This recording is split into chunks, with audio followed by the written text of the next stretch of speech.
Okay, we are live. Hello, everybody, and welcome to the Right Science Club at the King's College London site. For those who don't know, it's a mainly early career researcher-led initiative where we try to raise awareness, but more importantly, provide training in reproducible, transparent, interpretable, and open research practices. And we've got a wonderful set of speakers lined up for the rest of June and early July.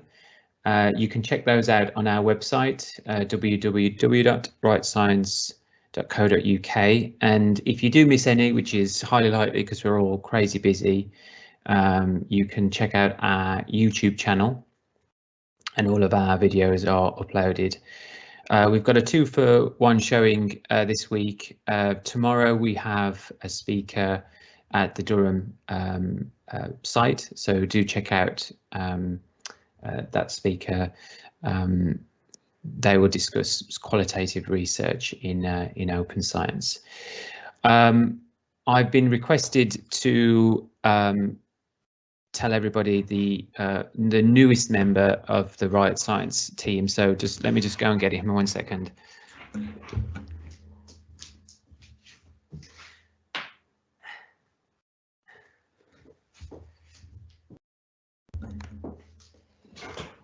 So here he is. His name's Stanley. He's doing a PhD in dog training, and he's I'll just woke him up. Let me put him back to bed.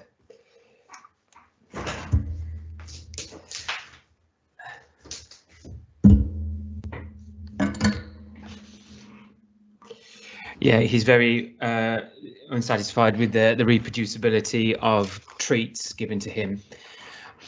So sorry about that, James. I'm butchering your introduction here. So let's get on to our main event and why we're all here. So James Montilla Doble is a lecturer and PhD student in social psychology at the University of the Philippines, Diliman Department of Psychology. His research interests include metapsychology as well as issues related to research ethics. They are affiliated with the following organisation: the Centre for Open Science, the Southeast Asia Network for Open Sciences, or CNOS, and Philippine Researchers for Open Science, ProScience. He's also currently one of the graduate student representatives of the Society for Improving Psychological Science, which we know as SIPS, Executive Committee, and a member of the steering committee of the upcoming Advancing Science in Southeast Asia conference in 2021.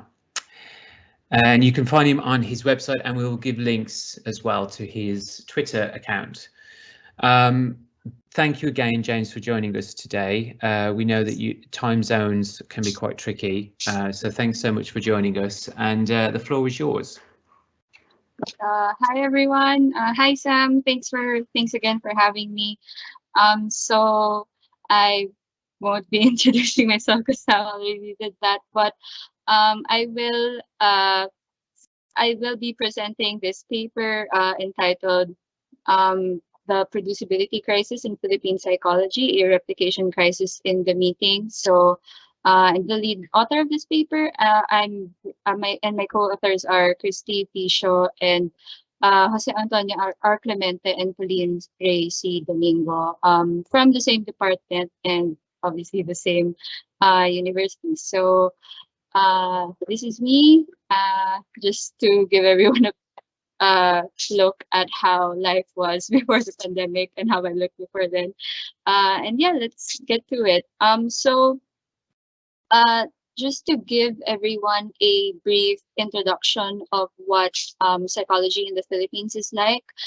Psychology in the Philippines is a relatively new, or what we termed as an emerging psychology. Some people term this as societies with developing research cultures, as opposed to those research cultures that are more developed, established, or mainstream. So today I'll be using the emerging versus established or mainstream dichotomy, so to speak. So psychology has been part of Philippine education since the early 1900s, but it wasn't until after World War II that psychology became its own field in the Philippines. And it wasn't until then wherein psych research started to take root in the Philippines. So it's around 70 years old. So despite this age of Philippine psychology, it has been criticized as mindlessly adopting and adapting Western, and by that I mean North American and European concepts and theories. And this phenomenon is called pag-angat patong, which translates to lift and place.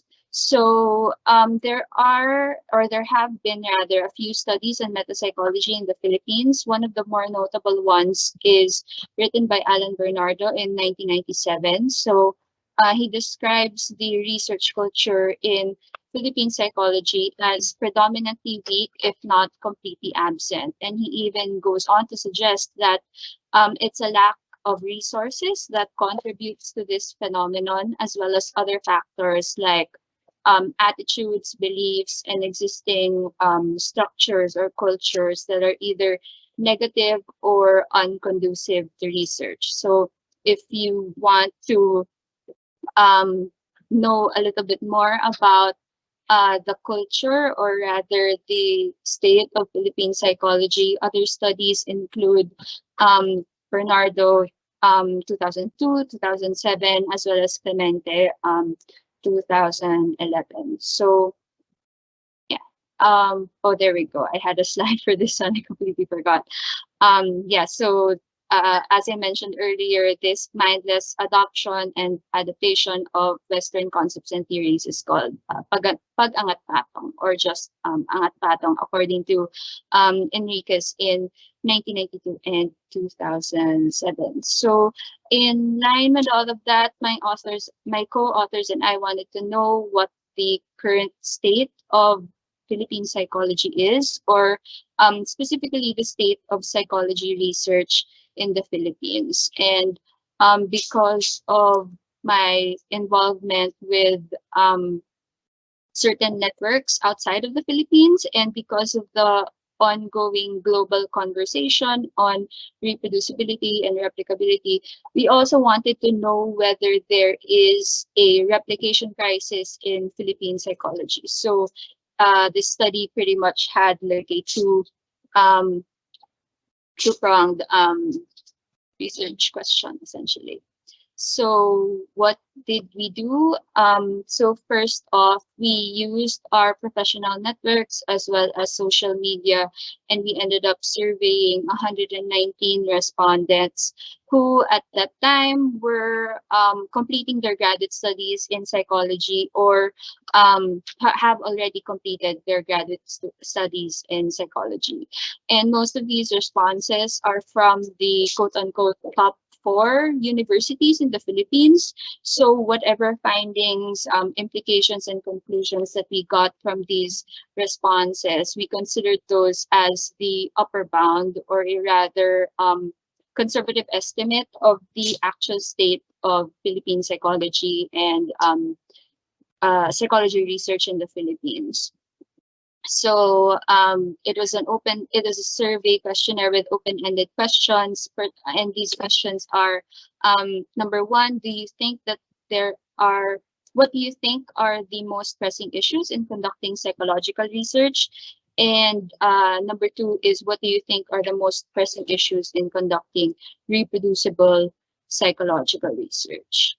And we used thematic analysis, and we identified 5 themes related to the following concepts: resources, research competence and efficacy, attitudes and beliefs, conduct, as well as incentive structures. So our main finding is that the same threats to replicability in mainstream psychology also threaten quote-unquote producibility, or research production, in emerging psychologies. So we see these in the 5 themes that we identified through thematic analysis.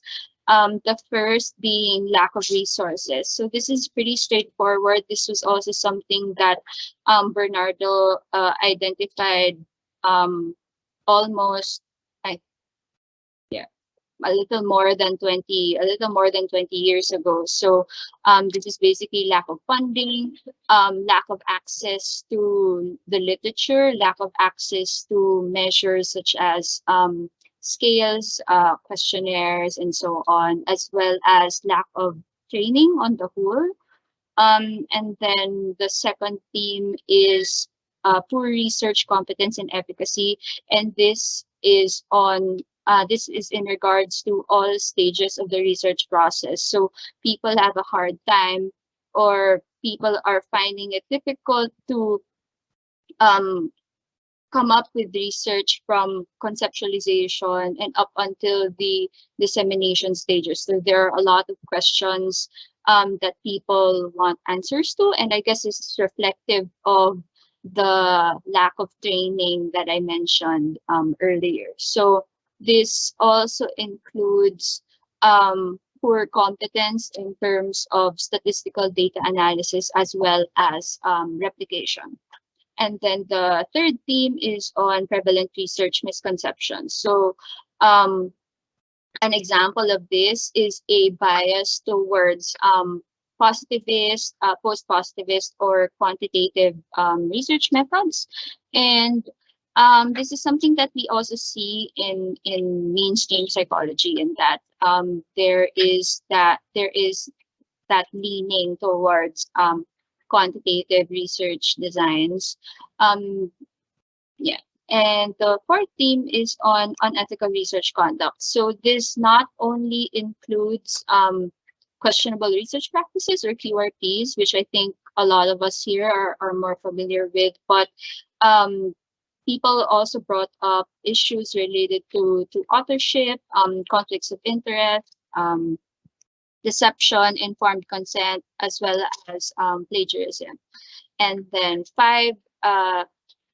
theme number 5, the last theme, is on misaligned incentive structure. So this is where publication bias and publisher perish culture come in. So based on these findings, and more than 20 years after Bernardo's article in 1997, we see that the research culture in Philippine psychology is still weak, and we term what Philippine psychology has been undergoing as a crisis of producibility, or crisis of research production, essentially. So compared to the replication crisis, wherein the primary issue is the inability to replicate already existing research, the pressing issue of Philippine psychology is the inability to conduct research in the first place. So yeah, so people are conducting research, but it's much slower. It's there are significantly more hurdles compared to, say, people in mainstream psychologies, where resources, I suppose, are not as lacking.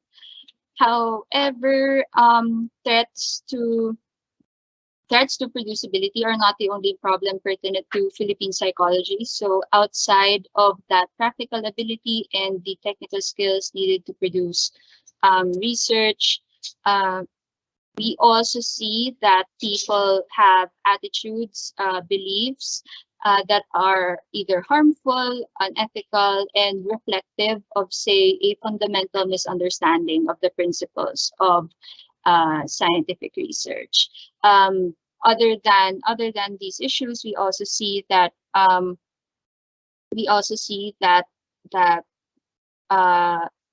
the same can be said about research conduct. So the way that people do research can even put into question the soundness of the research that they do.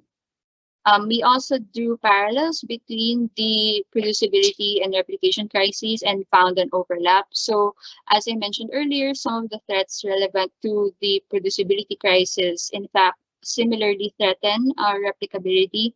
So, for example, in emerging psychologies like the Philippines, there is limited funding for research. The same thing can be said for mainstream psychology, but in the particular case of replication research. So there isn't any, there is limited funding for replication research. And then another example is that for people from both emerging and mainstream psychologies, there are misconceptions surrounding the idea of replication, in that, for example, people see replications as inessential or unoriginal, and there's a lot of confusion about what counts as a quote unquote successful replication versus a quote unquote failed replication.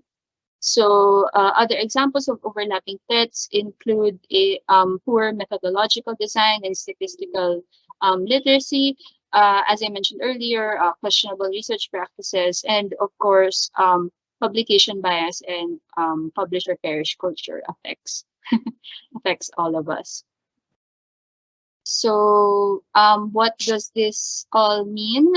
So for Filipino psychologists or psychologists from countries with emerging fields of psychology, we have a unique opportunity to learn from the ongoing replication crisis, and use those learnings to improve on current teaching and research practices and to strengthen our research cultures.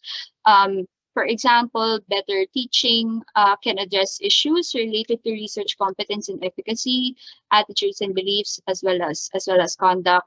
Whereas open science practices can mitigate some problems related to resources. However, my co-authors and I posit that these solutions can only go so far and are not enough to improve the state of psychology research. So it only addresses the first three themes that I talked about earlier. But if we want to address, for example, more systemic threats such as publication bias and the publisher perish culture, this requires large-scale international efforts. So for those in for psychologists in mainstream psychology,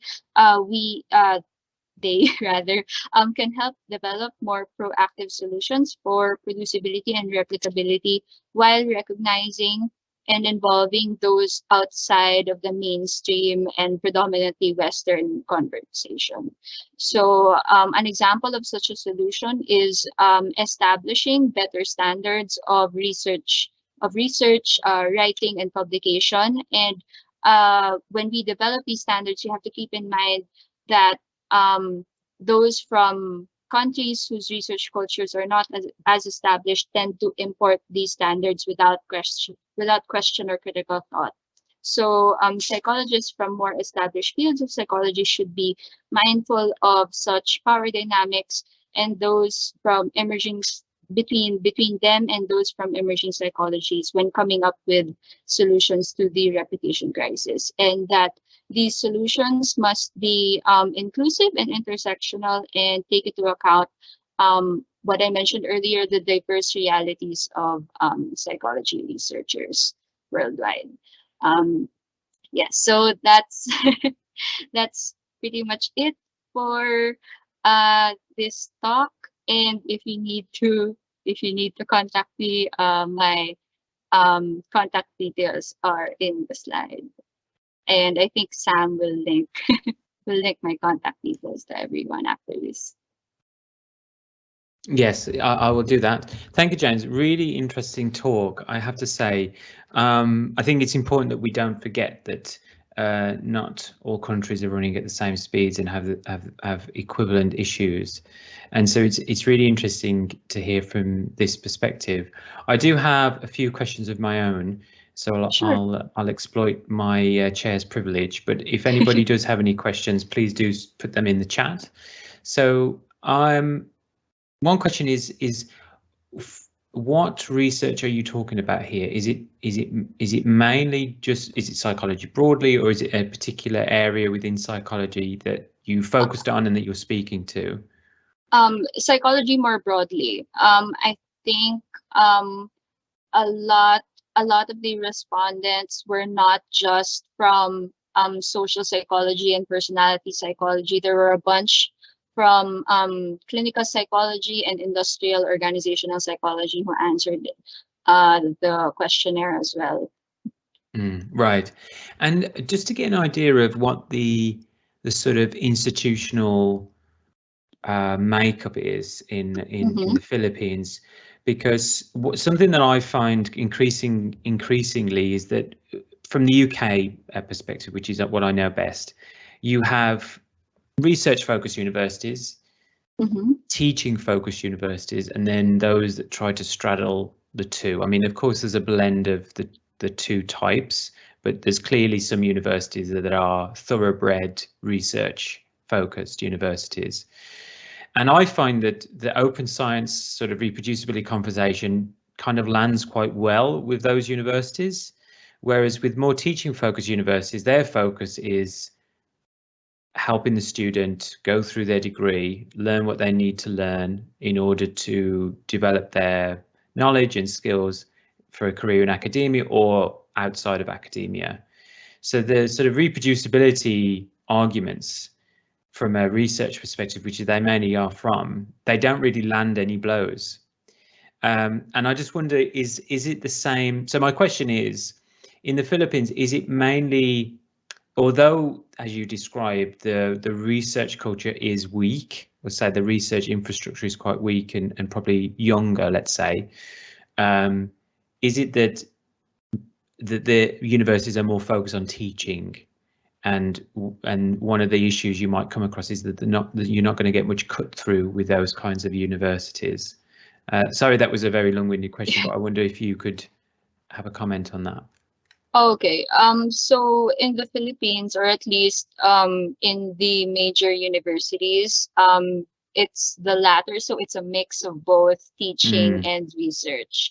And I think the primary struggle with that kind of setup is that people are there to teach, but then if you want to get promoted and stuff like that, it's primarily the research that that gets you that promotion, or if say you want to get hired and stuff like that. It's what drives it's the coin or the currency still, even though like it's a teaching position that you're in. So. Right. And are there certain types of research that does fairly well? I mean, it can't just be all, you know, there's all a week. There must be stronger, relatively speaking. So, for example, I would, in sort of resource constrained environments, you tend to find that qualitative research does better than quantitative, simply because of you can do it on smaller samples. Yeah, it's the same thing here in the Philippines, wherein the qualitative research is what people usually do, and even like applied research. But it's also weird that in terms of teaching research, there's still that premiere that's placed on quantitative research and design. So there's to give everyone a bit of background, the Philippines was a former colony of the United States. So there is that sort of influence of American education to Philippine education. And we see that with how things are not aligned in terms of what is being taught and what is actually being practiced by researchers here in the Philippines. Right, I see. We have a question from Julia Wolska, so it might actually lend itself to what you've just said. Sort of, you've inherited the unfortunate aspects of, I guess, Western sort of ideas of what research should look like. But Julia, this is her comment, says, "Thank you, very interesting. I missed the first 5 minutes because of connection issues, so apologies if you already covered it. But I'm wondering whether you think Western universities should work with Filipinian universities to tackle those issues, or whether that might cause some problems because of potential colonialist standpoints and then if they should help, how should they do it? Oh, okay. That's a great question, and I'm glad that this is something that you've already in a way thought about. Yeah, there's always going to be that problem we of it being colonial, but I think that if you are, for example, if you treat non-Western researchers on the same level as you, because everyone brings something to the table anyway, then I think you can avoid that sort of issue, that sort of problem. There is this tendency, though, for example, of it being colonial, if you don't involve, say, people from for example, if you do research on Filipinos or people from the Philippines and you don't involve Filipino researchers, then of course it's going to be colonial. But then if it's a more collaborative effort where everyone gets to speak up, and it's a healthy working environment, for example, then we can avoid that issue of it being colonial. And are there any sort of examples that you could point to, James, of where there's been a sort of, it's been handled particularly well, that kind of international collaboration with Filipino collaborators? I can only speak to my experience.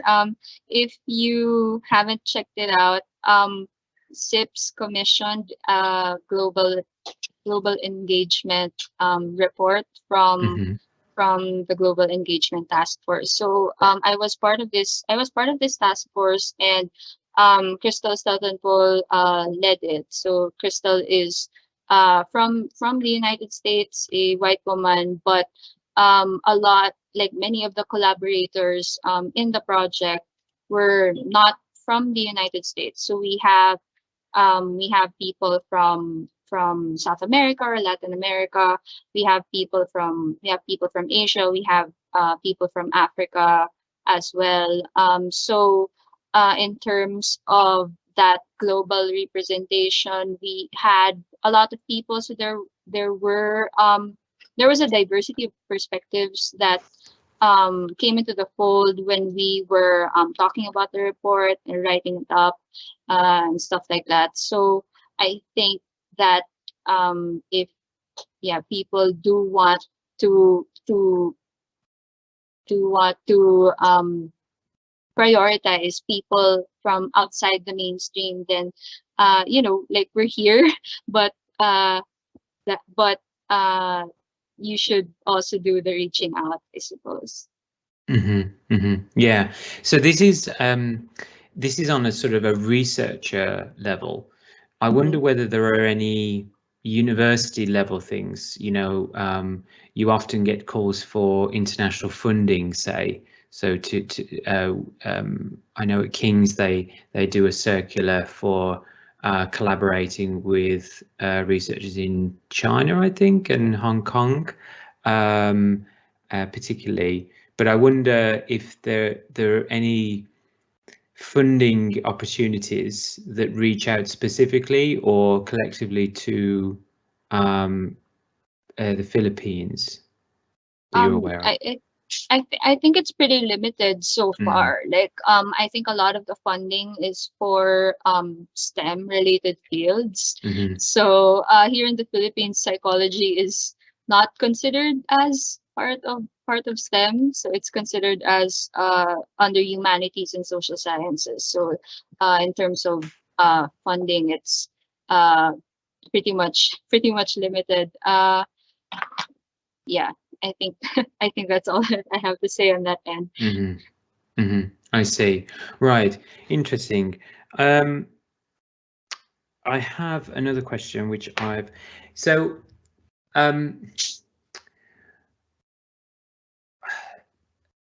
it's a sort of a kind of a bleak picture that you're painting, because there's been no movement of the dial for quite some time now. But are there any signs of progress? Are there any things that makes you feel more positive about the trajectory, or is it all that that in Philippines you're just going to reproduce all the things that you don't want to reproduce?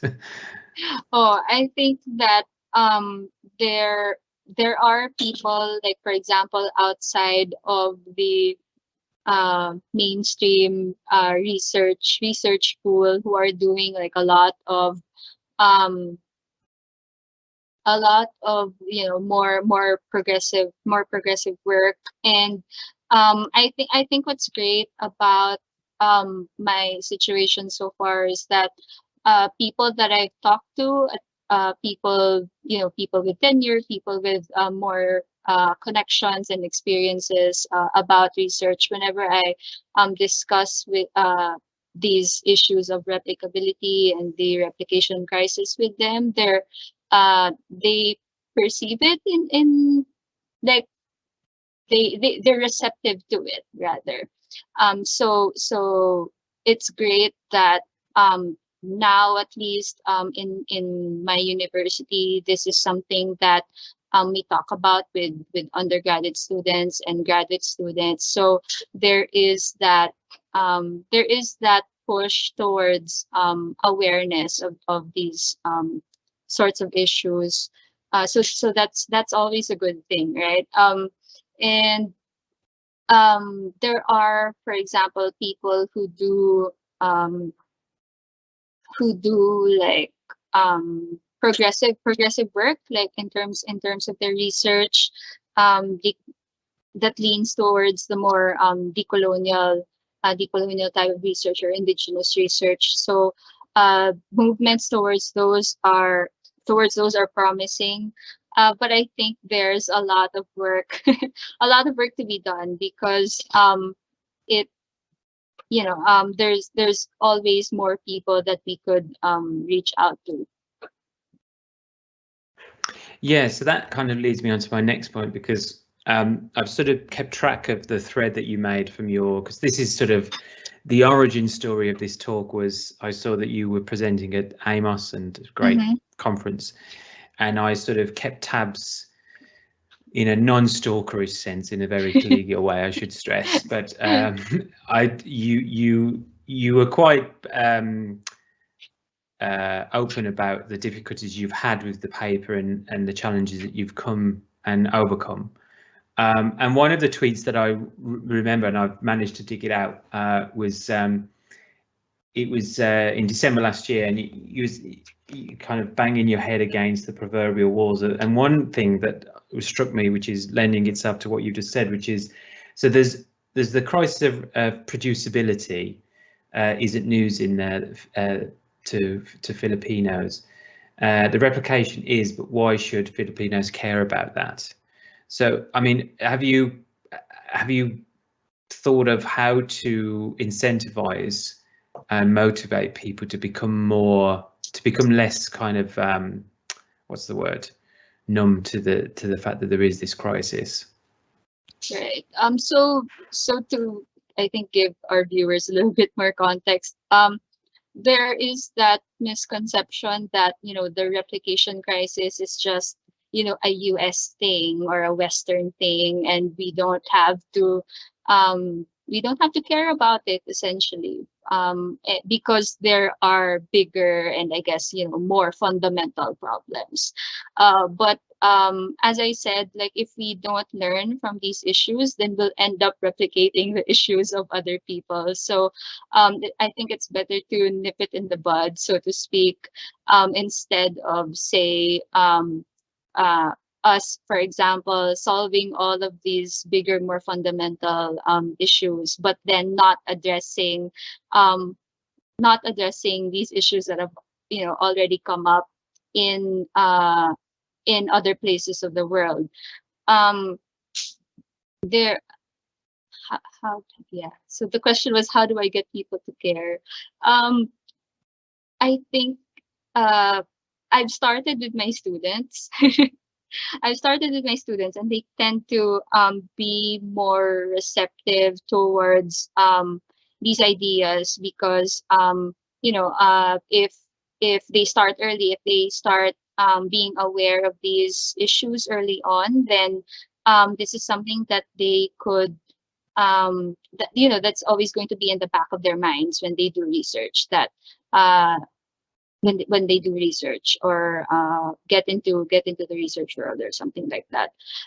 But in terms of, say, people who have been doing this for years, I don't know actually. I just hope that they listen to me, and then hope that they tell their colleagues about it. So yeah, I think that uh I'm just a small fish in a big pond, and all I can do is scream into the scream into the void, so to speak, and hope that people take something away from it.